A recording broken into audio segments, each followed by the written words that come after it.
Gipanghakot og sayo ni Melandro Avenido ang mga scene sa ilang nasunog nga balay aron iyang mabaligya ug mapangwartahan. Naog daw sa sunog ang balay nila Melandro dihang kalit miulbo ang kalayo sa Purok 19-A, Bilusab, Barangay 76-A, Bucana Davao City, Miyerkules sa buntag. Sa ikaduhang andana sa balay sa pamilyang Avenido nagsugod ang kalayo. Faulty electrical wiring nga nagka-short circuit ang nakita sa Bureau of Fire Protection nga posibleng sinugdanan sa kalayo. Sumala ni Melandro kalit kaayo ang nahitabo ug wala gyud sila nasalbar nga mga gamit gawa sa tapot lawas nila nga sanina. Walo tanan sila Melandro nga miyembro sa pamilya. Dire ko sa balay.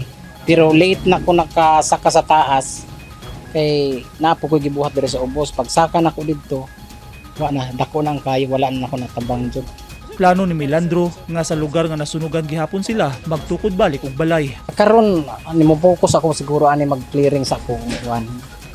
Nay mga financial siguro kuan na pud tukod na pud kay mao man ato panginabuhi gyud. Apil ang pamilya ni Melandro sa unom ka mga pamilya nga apektado sa sunog sa Bucana kagahapon. Usa ang ilang balay sa upat ka mga balay nga nasunog. Sa initial incident report sa City Social Welfare and Development Office kon CSWDO, duha ka balay ang totally damaged, usa ang partially damaged ug usa sab ang slightly damaged. Niabot sa ikaduhang alarma ang sunog.